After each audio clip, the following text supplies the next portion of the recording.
Welcome to Basement Quality Banter episode 42. Good evening, everyone, or good morning, depending on where you are listening or watching us. Evening, Angus. Evening, Luke. How you doing? Good. What are you? That's a hiker beer. What are you pouring there?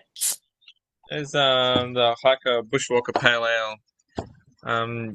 Yeah, this week has blown past, and still only got Hiker beers in the fridge, so it's my choice for tonight. I found a back of the fridge special. It's Project X. It's a barrel aged strong black ale from Captain Bligh's brewery and distillery in Hobart, Tasmania, of course. 13.9% ABV. Nice.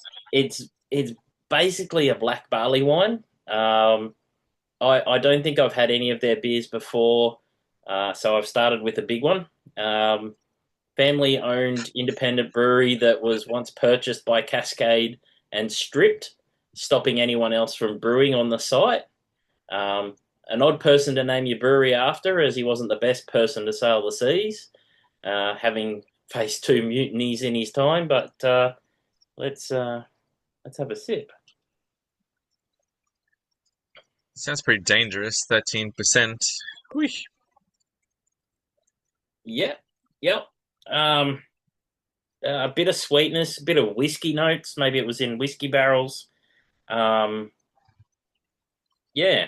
not too sweet. It's got a bit of kick to it, a bit of coffee in it.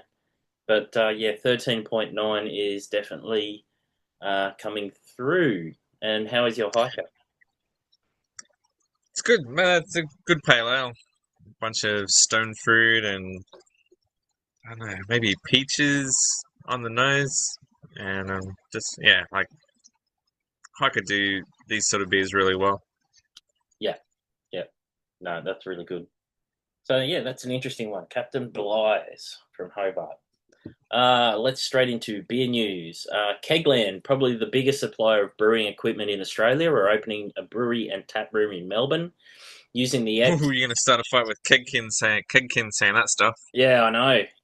Using the X Deeds 30 hectoliter brew house, as well as equipment and the former head brewer from Burnley Brewing. The production facility will be right behind the Kegland headquarters, and they expect first drops by April. I guess if they drop a gasket or a tri-clamp, they know where they can get a replacement really quick. So Yeah, black match beverages coming soon. The fact that they've got beverages in their name, I would say they will be doing various sorts of seltzers and hard solos and things like that. so, yeah, Yeah. yeah, Um, yeah, and that fits their, I guess, their marketing for Kegland as well, where I think, I'm pretty sure they got hard soft drink wet kits and things as well yeah. through Kegland, so yeah, that Yeah. A lot of home brewing exactly stuff and fits. and and then small brewery stuff. So yeah, it'll be interesting to see. Um, Also, Scott Bailey, who reminded me that I worked with him at Black Hops 5 years ago, sent me a great video that I shared on the group from ex-union player turned independent Senator David Pocock, asking why the government is banking on more tax in 25-26 from beer, 2.7 billion, than from gas export royalties, 1.5 billion, when we're the biggest gas exporters in the world. Um, he's making some pretty good points, but that sort of hits home a bit. Who's getting taxed for what? Yeah, I did. Maybe it's a full topic for another potty, but I did some reading on Norway's approach to, I guess, raw mineral royalties, and it takes a very strongly disciplined government series of governments to maintain this, and I don't think Australia could ever achieve it.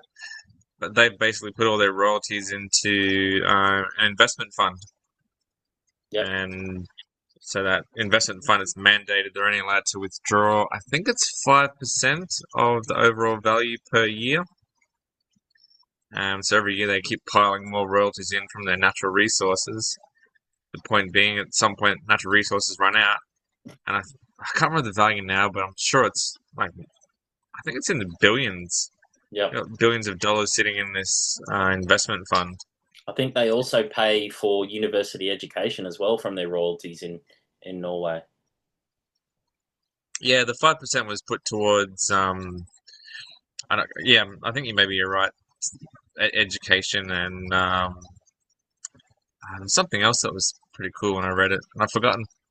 I guess that some of these deals were done by governments like 20 years ago, and we're sort of locked in, so there's nothing we can do until the new deals come up.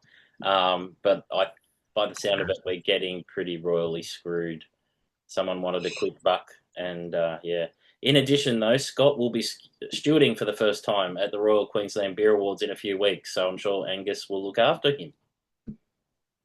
Yeah, there've been no hazing whatsoever. Hazing by hazies, maybe? Yeah. Maybe. Um, FAF number 4 is in the tank. Keep an eye out for release information. Lockie has also asked for ideas for the upcoming drops. I've put my hand up for a big malt driven red IPA for autumn and a black IPA for winter.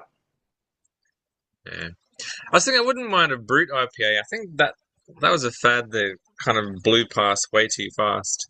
Using the And champagne yeast, yep. I really liked a few of the brut IPAs that I had, so I might throw that at Lockie as well. Yep. I think that's not a bad idea. I had some news for the big boys, the Japanese-owned local breweries. Shrinkflation is hitting again with Tui's Extra Dry and Byron Bay Lager dropping to a 330ml bottle from 345ml, most likely to compete with Carlton Dry and Great Northern, who will also come in baby bottles, and a lot of bottles come in the 330s now. So they'll be dropping again. And VB Gold, do you remember that? No. No. Well, No. it didn't last long. I remember they won a court case against Lion because Gold was so well known as a name for a mid strength beer, so they won that. So yeah, that's when they brought out Crown Gold as well. But yeah, VB 3.5 is coming for another go at the mid strength market. They've also tried recently the extra strong VX and the low carb, the grey bottles of VB. And they had VB Premium maybe 20 years ago as well. Um, I just think you got to be really careful diluting a successful brand, especially when you've got, uh, Carlton Dry is your biggest seller now. It's got a mid, and then you've also got your Great Northern Super Crisp. You've got Carlton mid. So you've got quite a few mids on the market in your own portfolio. It seems odd that you'd go and perhaps hurt VB with a 3.5. Yeah, but those sales are somewhat regional, where you've got VB being more popular in Victoria and Great Northern, the Queensland kind of beer. Yep. Yeah, I don't know how much that would harm the overall sales when they're fairly regional. Mm. Who knows? Hope they tank. You had about proper beer, the South Coast Ale Trail. Yeah, this was cool. I came across this today. It's been around since 2021, founded by Nigel Ayling. And the trail at the moment covers 370 kilometres from Wollongong to Pambula, which I haven't heard of, but it's very close to the Victorian border.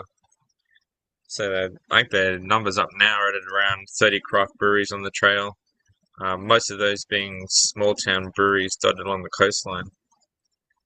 So Nice. that sounds pretty cool. Road trip, dare I say. You're not going to get you further than the Gold Coast yet. Yeah, we have to get to Padre first, don't we? Yeah, it's happening. It's happening. It's in my calendar. So, Yep.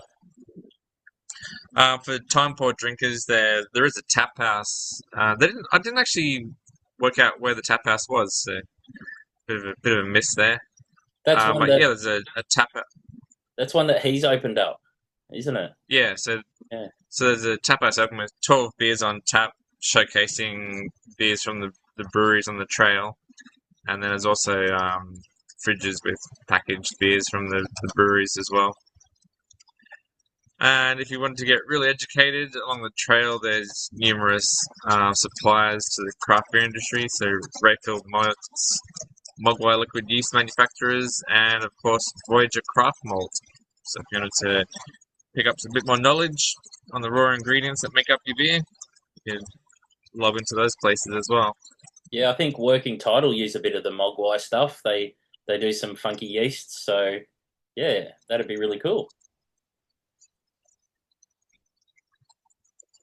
Alrighty, your next one. Uh, Well, you're asking next if one I I had, had a couple of dollars. yeah, do you have a spare $3 or $4 million? We could purchase a building that has a brewery in it. Sounds good. So originally the building was purchased 2 years ago for $1.8 million. It's a commercial property at 9 Ozone Parade, Miami, and was almost fully gutted. I think down to main roof beam and a couple of walls, and a full refit saw Padre Brewing open stores late last year. So upon sale of the building, Padre will be granted a new long-term 7-year lease. But apparently the group of people that bought the building were always planning on selling the building once Padre was up and kicking along. So I think it sounds like it was always part of the plan. Licensed as a 180-seat venue, it goes to auction later this month. Yeah, So I think it'll be. I know. A lot of places sometimes uh, they might have been part of the group that actually started Padre that owned the building, and if they sell it and then lease it back, it comes off. You know, it's not capital then, and it can give them a bit of booster funding now and lock in a lease as well, and that comes out of your monthly lease expenses rather than capital on top. So I think a lot of businesses do that as well. Yeah, it'd be an interesting purchase because it's already licensed light industrial if I know my stuff, Yeah, and given the extensive drainage requirements and kind of capture requirements that breweries have, it could always be easily redone as another brewery if needed. So yeah, a bit of an interesting commercial investment for someone or group of someone's. yeah, definitely. Well, like I said, from all pictures, it looks like a great venue, and once we get our bums into gear, we'll get down there and have a look because I've heard really good things about Padre. And you had something about Townsville Brewing Co. Well, I don't have something about Townsville Brewing. I found a bunch of links to Townsville Brewing Company expanding to a much larger venue, a larger production venue in nearby Idalia. But frustratingly, the articles I found were all behind paywalls. Could not find any details on it anywhere else Good old Townsville Bullet. besides besides the Townsville Bulletin. Yep, it Yeah. was all locked up. Oh, So well, yep. there's my non-news about Townsville Brewing Company. They're doing something. We don't know what, but they're doing something. Yeah, That's the depth of our basement quality banter. get what you pay for. Carbon 6 released 2 new beers. Yeah, they got 2 new beers they put into cans this week. One of them, Singularity, which is a lime and kiwi gose. That really sounds right down my alley, so I'm gonna hopefully pop down there Saturday afternoon and grab a 4-pack. They've also got uh, Peach Quincy, hazy IPA. Knowing carbon, that'll be high quality beer, but I just can't get around hazies, so I'm not excited for that one. Yep. Yeah, they did. Yeah, they got a couple of. They used Hopkeef for the Peach Quincy, and I actually tried the Singularity today. I popped in and had a pint with the owner, and it's really nice and refreshing. It's not super gozery. I would say, well, especially on 40 degrees today, it was perfect. It's like an entry level gozer, but it's still really nice and refreshing. It's 4.1%. Just that little bit of tartness, um, a little bit of lime, a little bit of kiwi. It's just yeah, it's a really easy drinking hot. It's a best way to finish summer is that drop, definitely. Yeah. And I mean that's Carbon Six's playbook, right? Entry level beers, nothing that's going to blow your face off. It's not going to attract 98% of hardcore craft beer drinkers, but that's the market they've really targeted with all their beers. Entry level, getting people, introducing people into craft beer. Yeah, a lot of people in that area that might not have really been down that craft avenue. You've got to be commercially aware of what the people around want to drink. I think Carbon Dry is still their biggest, if not the Explorer Pale Ale. So but they do, like you said, have great beers that I've had, like the Polarity Shift, the Tropical White Stout that they did with Wagulga Brewing, and the Fantasy, the Raspberry, Vanilla, and Coconut. That was really cool as well. So go. Yeah, I haven't had those two, so I might try and grab some of them as well. And I don't there's think also there's much dope. of the polarity left, so you'll have to be quick on that one. Yeah. Yeah. And a dopamine West Coast IPA. I want to hopefully grab some of that as well. I'm a sucker for a West Coast IPA.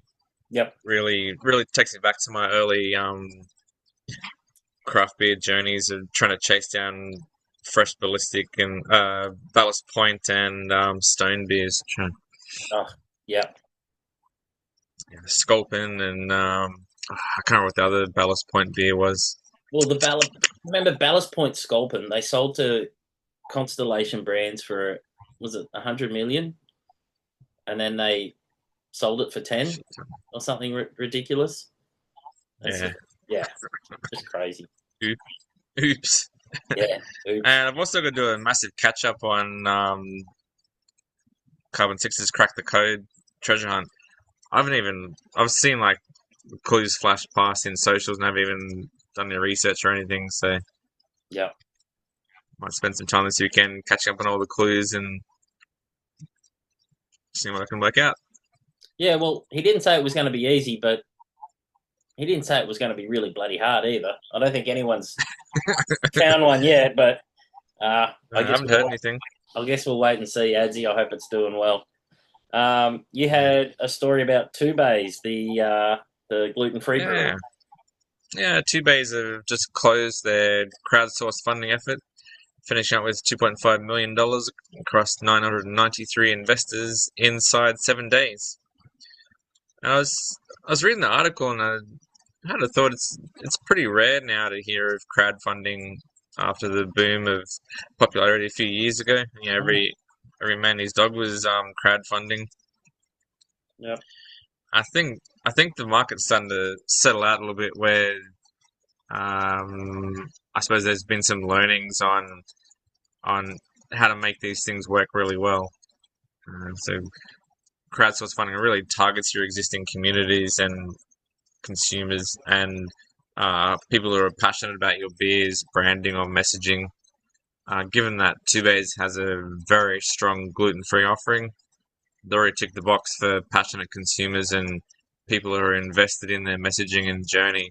So that's already ticking boxes to get people involved in the crowdfunding. And I think the critical nature of this type of funding is that it's really emotion driven. So as long as you continue to engage these investors, it's a smooth road. And we've obviously seen a couple of crowdsourced funding campaigns go up in smoke and really burn a lot of goodwill for the relevant breweries. Yeah. People who are emotionally invested can very quickly go from your biggest advocates to critics once that emotional connection's broken and that trust is evaporated. Yeah.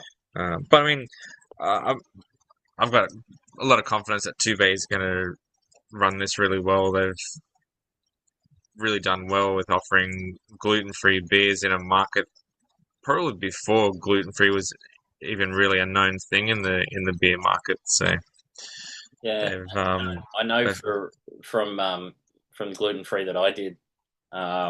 a lot more expensive to produce, using things like sorghum and some of the ancient grains as well.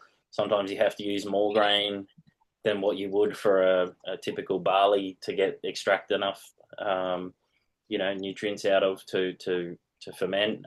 So it's good on them. I see two bays, and they've got a dark they've got a dark lager coming out soon, I think it is, or a dark ale.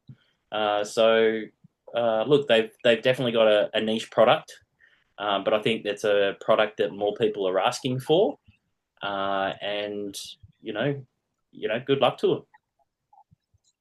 Yep. And Yep. that brings us to our first of two segments tonight. We're going to start to get a bit clever with our segments, I think. So, around the world with Angus, where are we visiting this evening? So this evening we are visiting the Republic of Northern Macedonia. Ooh. There's some facts about Northern Macedonia. It's in southeastern Europe. Its capital is Skopje. I think I pronounced that incorrectly. Population 1.8 million. Language is Macedonian or Albanian, and their currency is denar. Mm.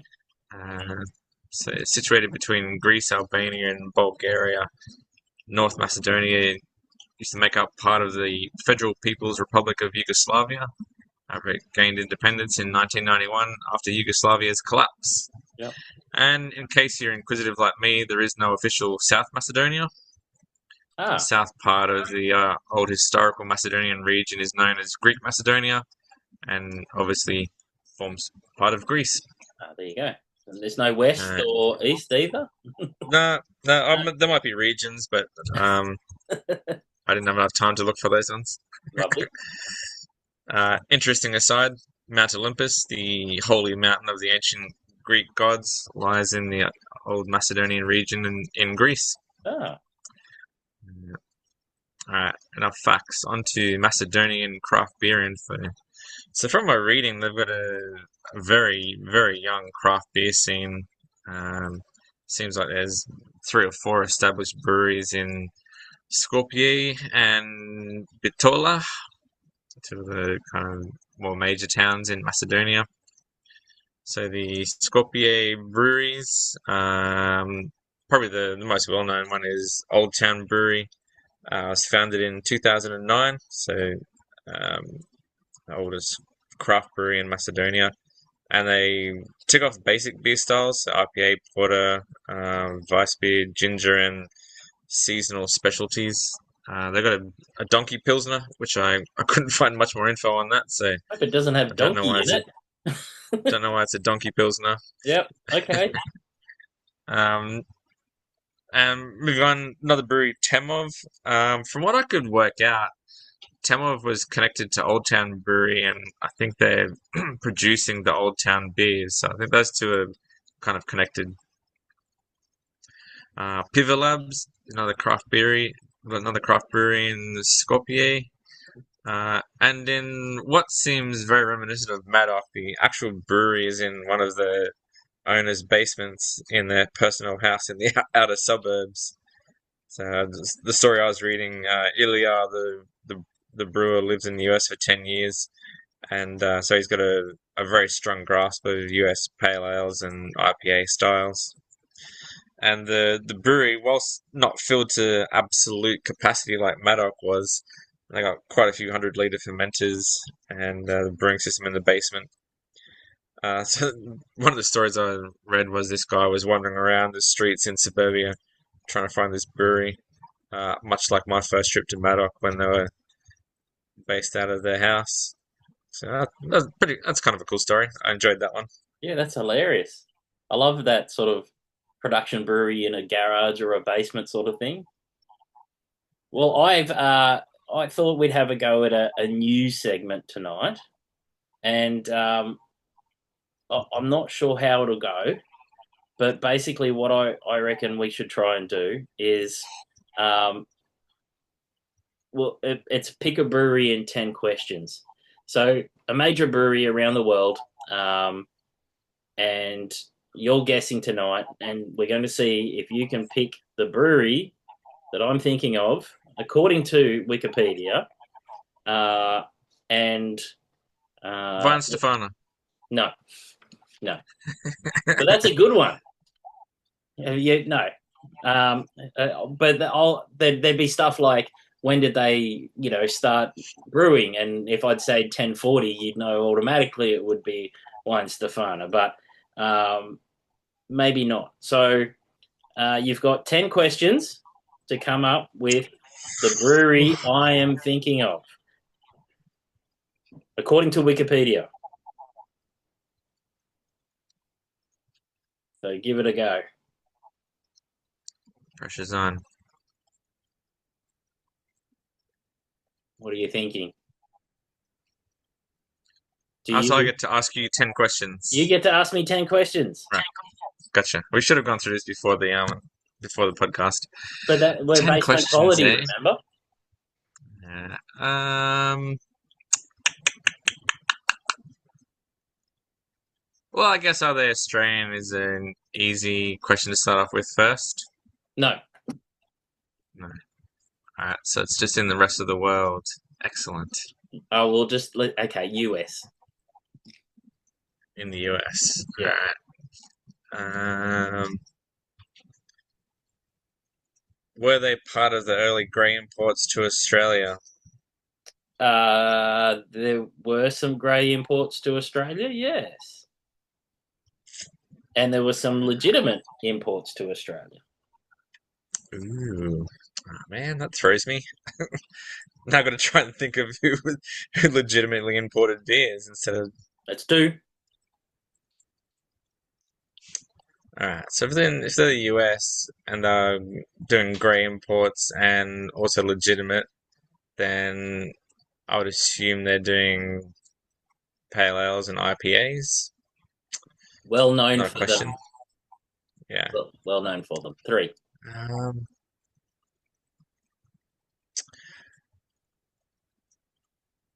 When did they start? I might throw a guess out because I've got a feeling. Oh, I've got a feeling. Do I just get one guess, or what's the no, deal? no. No, you can have a couple of guesses. Yeah, I'm gonna guess Stone Brewing because I'm pretty sure they did. Well, they got grey imports a lot, and they also um did a heap of research and threw a bunch of money down to get refrigerated imports over to Australia. Yep. Close. Close. Often distributed by the same company when they were here. Um, but no, a little bit of an older company than Stone. Hmm. I'm not going to pick really obscure ones. There's still going to be big ones, things that you would know, things that you would see in a bottle shop, or yeah. I've Well, got yeah. another idea, but I'm not sure. I don't. I'm pretty sure they had grey imports. I'm just not sure about the legitimate imports. I'm thinking of Anchor. Not Anchor. Not That's Anchor. 6. 6. Hmm. Another question, maybe. Uh, I'd give it away, but a beer that you would know them for, that would be a good question. If you want to ask that, because I All reckon. right, let's do that one. Yeah. Okay. What other Um, beers are they known for? uh, just off the top of my head, let's say Narwhal. Ah, I can't think of who the brewery is. Hoptoman. Uh, Started in 1980. Probably the godfather of craft beer in the US. Mr. Ah, Ken Grossman runs it. I'm having a complete mental blank. Think of a green label on most bottle shop shelves with a pale ale in it, named after a location, California. Starts with S. Ah, Sierra Nevada. Yeah, Hey! okay. I end up giving it to me. Yeah. No, I Yeah, yeah. he said Ken Grossman. I was just having a complete mental blank on the company they started, and yeah, just a complete blank. That's a good one. Yeah, I like that. That's fun.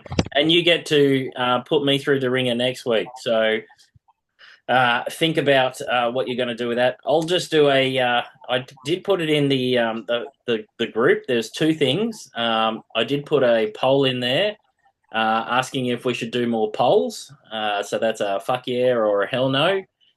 Jump onto the Basement Quality Banter Facebook group and let us know if you want polls about things that we do. And if you do, we'll do it. And I also had a little bit of a political rant that I dropped in today. It's a little bit different, but I thought it might be interesting to our people. So, for immediate release, Australian enters a bold new era of unattended sausages and unattended leadership. Canberra, Australia, in a week defined by flames, fallout, and an uncomfortable amount of smoke, Australia has witnessed two iconic institutions grapple with heat management: the Federal Liberal Party and the national barbecue retailer Barbecues Galore. Following yet another Liberal leadership spill, described by insiders as less a contest of ideas and more a group project where no one read the brief, the party confirmed it remains committed to stable instability, a very clear vision pending on confirmation of who's holding it. Party sources have assured the public that the latest spill was entirely strategic, and we believe in renewable leadership, a spokesman said. If you don't like our current model, simply swap it out. It's efficient, it's modern, and it's very on brand for the Liberals.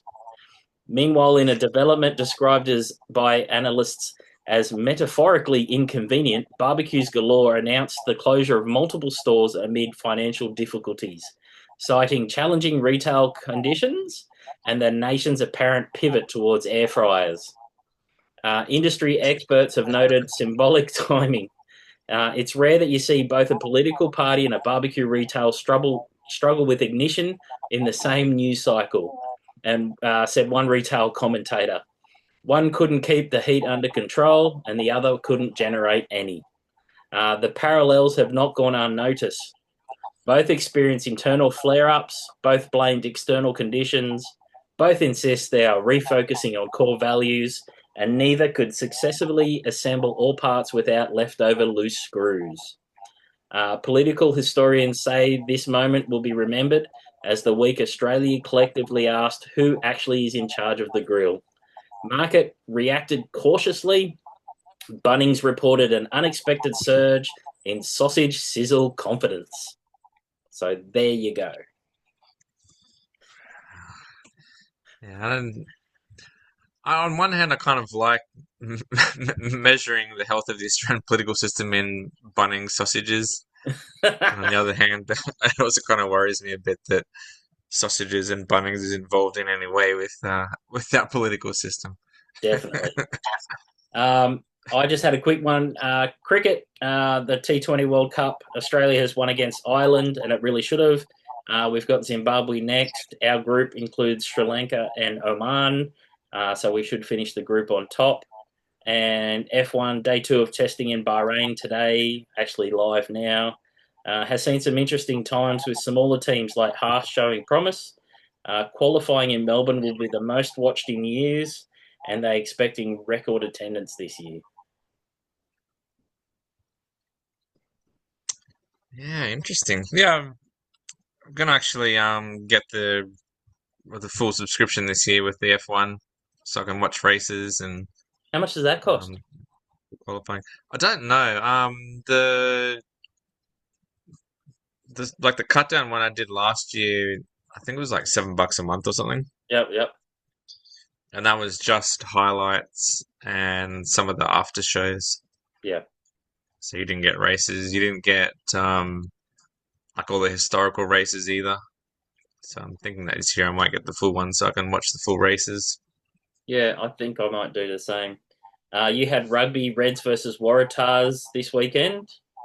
Yeah, it's our opening weekend of Super Rugby, whatever it's called this year. I've forgotten. Yep, I've changed the name again. And normally, the first weekend of the season, they have all the local derby grudge matches. So, um, Reds and Waratahs, or the other teams, Highlanders, Crusaders. That's going to be a good one. yep, yep, Fiji and Drua versus Moana Pacifica. That'll be a good one. Force versus Brumbies. That'll be a good one. yep, Blues and Chiefs. That'll be a good one. So yep. some real strong grudge matches. So Speaking of Union, though, how was your grudge match on the weekend? How'd you go? You it puffing was good. It dragons? was yeah. It was bloody hot. Yeah, Man, it was hot. Yeah, we kicked off at 3 o'clock. Um, yeah, it was pretty hot, and it was good fun. Yeah, it's good to get back and get the boots back on again. yep, Um, Pleasingly, all the work I put in the off season, I was running around a bit, so it's good. Yeah, it's good fun. Good to yep. see catch up with all the guys and just yeah, good fun. Unfortunately, Redlands normally hold the opening festival, Yep. and it's held they run a celebration of the Waitangi Festival, Oh, of course. which is a Maori celebration.